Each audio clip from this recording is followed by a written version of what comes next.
Ladies and gentlemen, welcome back to TwitWow Talks Lucha Comics. We are talking about this time the third issue of the Lucha Underground comic that was just released yesterday by the official Lucha El Rey Twitter account. That's exactly, or that specifically is how I found the issue. I was just kind of scrolling through my Twitter stream because I didn't have power, so I was on my phone, and there it was. It popped up. But yeah, this was an episode that was very Pentagon and Vampiro centric, and it tells the story of what happened after Ultima Lucha with specifically Vampiro and what the truth is behind the Vampiro character for this season that we don't know if we're just watching this show. I mean, once again, this comic shows that Lucha Underground is really expanding in their strength and mediums. I love, and I wanted to say this too, I think in the last comic analysis video that we did, but I never got around to it. I love that Lucha Underground, instead of filming like a flashback, cinematic, or whatever to fill in these gaps, they choose to go into the medium of comics because once again, for this issue specifically, the art is fantastic. This has got to be my favorite cover so far, and we still have one comic left, so it may get unseated. But I mean, just this illustration of Pentagon about to break this guy's arm with Vampiro just smiling that evil smile in the background, beautifully illustrated. And I just love, again, that this medium is used to its fullest potential to fill in the gaps, and they're just so committed to continuity that really brilliance is the end result. Another stellar issue, if I do say so myself. Yeah. And what I love, too, is that it seems like every issue of this Lucha Underground comic gets better. Yes. There's like the first one laid a really good groundwork, and it set up a lot of things for our Lucha Underground comic series, but then it was also like it was a lot of exposition, and it felt like they were really trying to set things up because then in the second issue we got right into, okay, the Disciples of Death are literally murdering people and taking their skulls to make Mill's throne, and now in this third one we get an absolute bombshell dropped on us regarding the Vampiro character that has effects not just on filling in gaps between seasons, but also on season 3 itself. Or I'm sorry, season 2 itself, I should say. Completely agree with you, dude. I love that as soon as they laid the groundwork to your point in season one, it was just full throttle from there. And this issue, especially, like you said, the revelations made, and what happened, like after Ultima Lucha and all that time that were off TV, and now season two itself with Vampiro and like how he's been adding on commentary and what's really going on with him, just so much gets explained. I mean, we're awash in epiphany by the end of this thing. Just absolutely stellar stuff. I can't wait to dive into this comic with you. Yeah, all right. Well, I mean, we've already kind of discussed what happened on previous issues with issue 1 kind of following Rey Mysterio around and where he just kind of checks out everything that's happened since season 1, just as far as, Katrina and Mill taking over with the throne and the Disciples going around murdering folks. And I think I feel like there was something else that he kind of saw while he was walking around the streets in Boyle Heights, but I could be wrong. No, I'm trying to think. Because I know that he ended up doing like the Fight Club thing where he just kind of shows up, beats somebody's ass, and then is supposed to get paid. But rather than accepting money, he wants information, and that's kind of what leads him to finding El Dragon Azteca Jr. Right. I don't think there was anything he saw that I recollect. Right. So Okay. Well, and then in issue number 2, we got the Disciples of Death going around killing people, getting Mill's throne, that kind of stuff. And now in issue 3, let's get into it. The first thing that we see is Vampiro being taken away. And that was the other thing that I was going to refer to was Rey Mysterio in the first issue saw Vampiro getting put into this padded truck where they were going to take him to this asylum. yes, he did see that. And And Vampiro now, was just like, no, I am the Dark Lord Vampiro. I will kill you all. And now we see him getting taken into this padded room. And this guy is basically interviewing him because he's in a straitjacket. So what the hell is he going to do to him? I guess he could launch himself forward and bite him or something. But yeah, this guy's interviewing him. And very early on into this interview series, he asks him, who am I speaking to, Ian or Vampiro? And right there, it establishes what we've been speculating, but hasn't really been kind of explicitly told to us.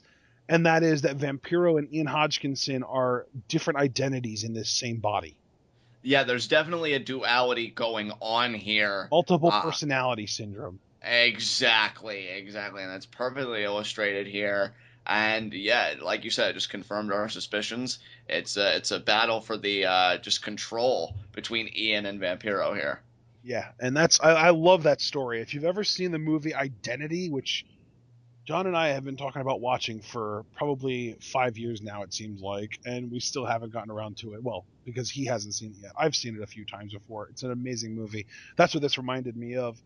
But it really is really just a backstory on everything that happened with Ian slash Vampiro while he was in that asylum. And it's worth noting that part of the way through, Vampiro does take over. They have this sort of inner monologue, and Vampiro gains control of the body while he's in the asylum, but he still lets the doctor that's interviewing him think that it's Ian. Yes, yes, and I love that too because while he's speaking as Ian, because as you said, Vampiro really has control, but he's got to keep up the ruse. We get just the whole story of like how this whole relationship between him and Pentagon came to be. Just really fascinating stuff how this whole relationship, and again the duality along with it as far as Ian and Vampiro is concerned, really all comes to a head and comes together. Yeah, because yeah, that's the thing. Because like you basically have Ian at the very beginning. He says that it's Ian. He says, it's me, it's Ian, and you can see his eyes look normal, which is really kind of the way that they're telling you in this comic whether it's Ian or Vampiro. Because when it's Vampiro, his eyes glow red, which is a great sort of tell to let your readers know like what's going on. And at the very beginning, it is Ian, because at the very beginning the doctor's just like, who am I speaking to, Ian or Vampiro? And you see Ian, and it's just like, yeah, it's me, it's Ian. And the doctor is just like, okay, we're going to conduct a series of interviews. We're going to see if you're mentally healthy. We need to get rid of this Vampiro thing, whatever. And they kind of show a recap of how Vampiro first grew to kind of take Pentagon under his wing.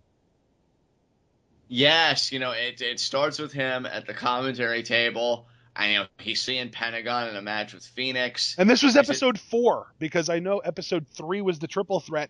Episode 4, we had Pentagon versus Phoenix 1-on-1. So we know that this goes back that early to episode 4. yeah, really early on already, you can see that Ian took an interest in Pentagon, and he said like I liked what I saw, but he was missing something, and I feel like I could help him get to the next level. And then we see Ian as Vampiro, so we see Vampiro now in control, confronting Pentagon in the bathroom, and pretty much asking him, "Are you tired of getting beaten? I can train you, and you'll be unstoppable, but I will require sacrifices." And so that's how the whole sacrifice thing came to be. Like, look, I can help you get stronger, but I need to be stronger too, so I need sacrifices for that to get done.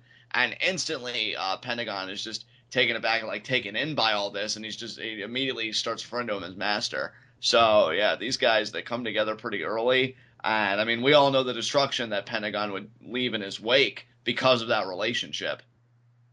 And I think that it's really worth noting, too, that this comic continues to portray Pentagon as a very naive, childlike character. I agree. Yeah, I think he's just a guy that's just craving guidance. You know what I mean? Like just craving that kind of familial relationship almost. Yeah, and so much so that all it takes is for Vampiro to come up to him and be like, hey, man, I will train you, but you got to give me sacrifices. And Pentagon's just like, oh, yes, master, yes, master. Like, it's just an instant switch that goes off for him. He is seeking that acceptance so desperately that it's really just that easy for Vampiro to be able to manipulate him. Well, I can think back to Ultima Lucha Part 2, in the match he had with Vampiro. And, after he won the match with Vampiro, made the big revelation. And he said, "You've made me proud, my son." Just like the look in Pentagon's eyes, like, finally! Yeah. It just goes in for the hug. Like, I think, and you and I have talked about it before, and honestly, Ashton, when you and I first started talking about it in Lucha Rewatch, I meant it somewhat in jest, but I mean, there was a part of me that was sincere. But now I'm even more sincere now saying that I think there is a real tragic element to the Pentagon character that we don't know yet, because there is just this longing that this guy has to connect with somebody, anybody, and Yeah, Vampiro and played upon that. even early on, he was talking about how he was hoping to team with someone. Because I remember one of the first episodes, it might have even been episode 4 before his match with Phoenix. I don't remember for sure. He cut a promo saying that in Mexico he didn't get any kind of respect, and that now he was hoping to team with somebody and that they could take on the world together. Yeah. And it's funny because while I do feel like there is that tragic element to that character that hasn't really fully been explored, it doesn't inhibit him from being a badass. I mean, as we see both on the show and really even in this comic, because we see the tear that he starts to go on. But, when you look at it in this comic, and especially Ashton, you bringing up what you have already in this discussion, it really does frame it almost that Vampiro's kind of preying upon the weaknesses and the insecurities of Pentagon for his benefit. So very interesting. Oh, you know what? I'm looking back on my Lucha rewatch notes that I took when we rewatched the show from season 1. And in episode 4, Pentagon cuts a promo talking about how in Mexico no one respects me, not the fans, not the bosses, not the other Pentagons. He thanks Dario Cueto for finally giving him the respect he deserves. And then he goes on to his match with Phoenix. But then he does cut a promo after Chavo turns on him, where he does say, like, yeah, I'm going to team with someone and we're going to take on the world. Right. It was it was in episode 11, after he had already been teaming with Chavo for a few episodes, and then Chavo turned on him at Ultima Lucha. He cuts a promo saying that he thought Chavo was a legend and that he could help me, but you know what? He's a fraud. I know there's someone willing to join forces with me and is willing to help me. So that was what Pentagon said. And you know what?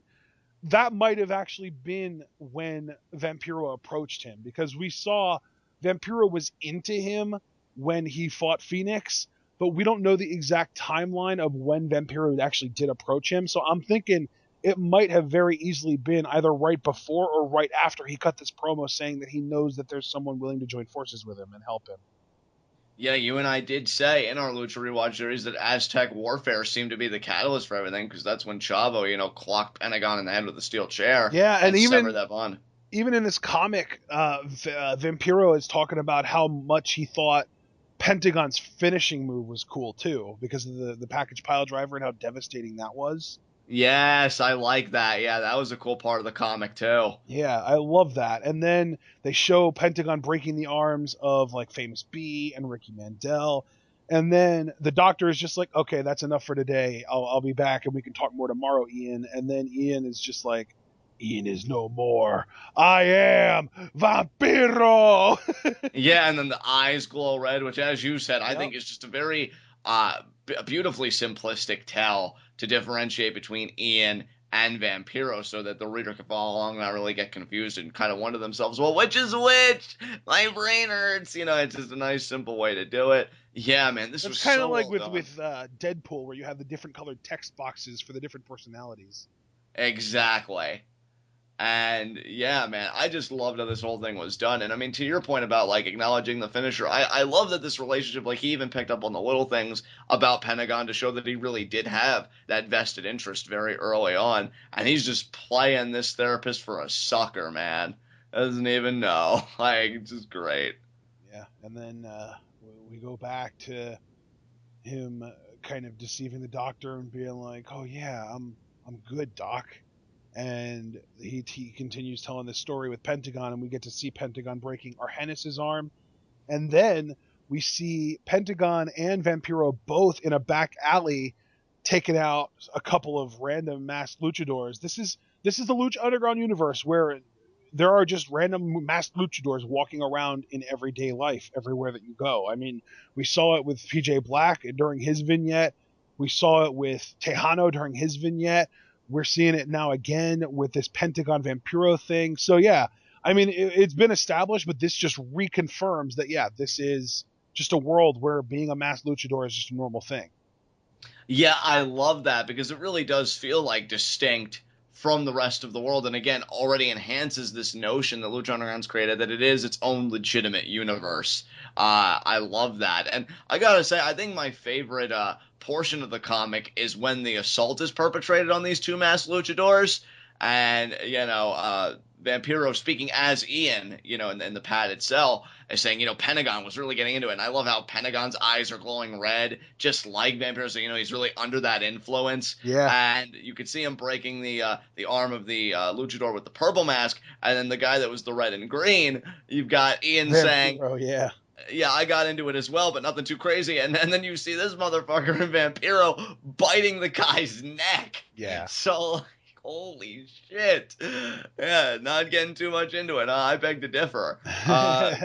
Great stuff. Great stuff. And again, beautifully illustrated. I think the way they illustrated Pentagon with the glowing red eyes as he does the double drop kick to the heads of these guys. That was probably one of my favorite illustrations in the comic. So beautifully drawn. Yeah. And again, really cool looking. And again, I mean, this is coming from a guy. I mean, I don't have a degree in art appreciation or anything. The best I could ever draw was stick figures. But I really appreciate the love and the care you can definitely see in the detail in this comic. Yeah. So, definitely my favorite, panels there. Just going through that whole crazy night. I didn't do anything too crazy. Yeah, my ass bit the poor guy's neck. So, yeah, just still stringing this guy along, dude. Just trying to convince him I'm totally not good. only that, he strings him along so much that the guy's just like, all right, man. You've responded so well to the treatment. I think that it's time for us to discharge you. I think you're good. And they take the straitjacket off of him, and he's just like, oh, how do you feel, Ian? And then he's just like, oh, I feel free. And he's putting up this front that he's just like this normal dude, but yet you can see in his eyes he's still Vampiro.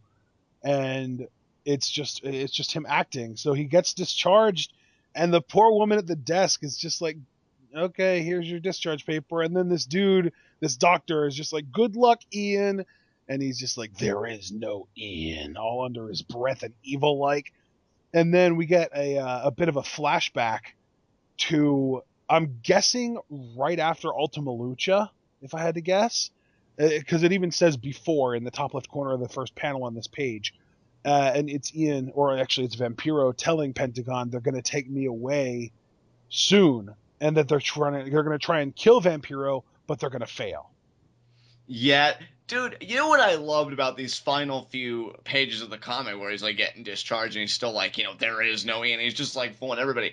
It gave off to me. Now, you guys know that me and Ashton, we have our own like animes that we're fans of respectively. And I think I've come on in the past and I've said that I'm a Death Note fan. This is like such a light Yagami vibe to me for people that know what I'm talking about when he was under the influence of the Death Note, because he would fool people all the time that he was still just a regular kid going to university and doing all that stuff, all the while he was planning a way to kill them. I remember one episode he was stringing a woman along, making it seem like he was a nice guy just so he could ascertain her name so he could get her to kill herself so that she could get off his back because she was an investigator. I just get that same vibe with this Ian Vampiro thing, just acting all nice. I don't know, he's just thinking like, oh, I can't wait to get out of here. I'm going to kill all of you. It's going to be amazing. And it's just like, damn, I love it. I just love it, man. So good. Yeah, and the last panel that we see is Vampiro and Pentagon. I'm guessing this is again post Ultima Lucha, and Vampiro is just saying Ian must die and only Vampiro will live. So I think that our theory about Pentagon's final sacrifice to Vampiro being Ian Hodgkinson, and that being what happened at Ultima Lucha, I think this all but confirms that is in fact what happened. Yeah, it's just crazy to me. Ian died. Now it's just Vampiro. There is no Ian left. But Vampiro is self-aware, so he's able to continue to either let Ian shine through or to at least act like Ian in public so that people don't suspect him of anything. Exactly. To me, it's not even that Ian is really putting up a fight. It's just that Vampiro has seen a utility with Ian. He's seen a purpose in him, allowing him to continue to exist. Right. Because, if I keep the Ian front up, I can go about in public. I could spread more chaos. I could spread more violence and things like that.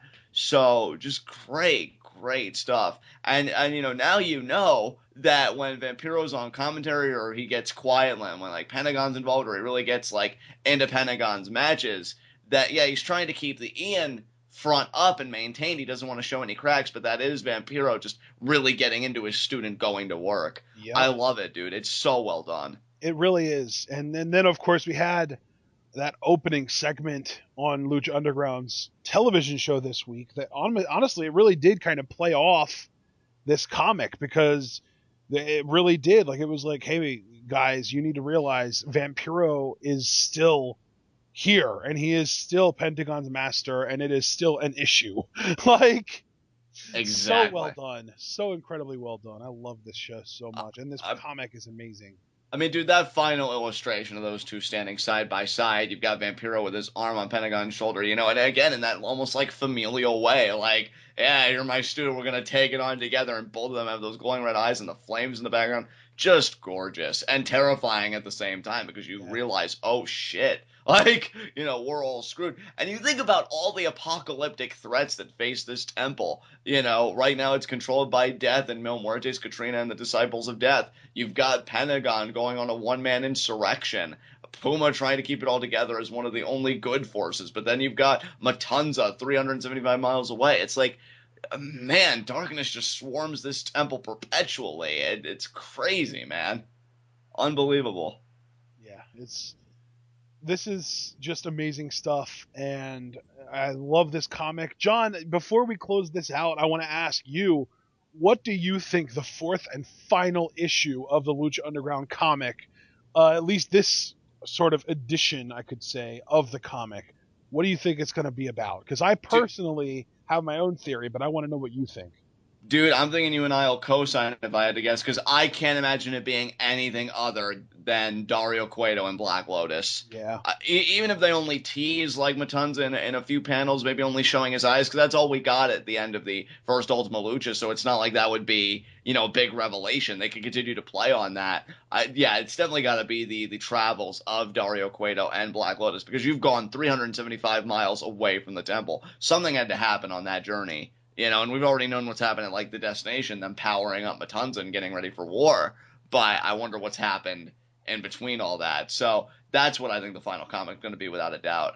Yeah. I don't know. I wonder if there are any hints in the first issue, because so far we know that in the first issue alone, we saw Vampiro getting taken away, and we saw the Disciples of Death, and we've already had individual issues about both of those subjects. Yeah, we'll see. I I mean, wonder if we look through the first issue again, if we'll see anything or be reminded of anything that we might have a fourth issue that's kind of surrounding or being centered around, revolving around.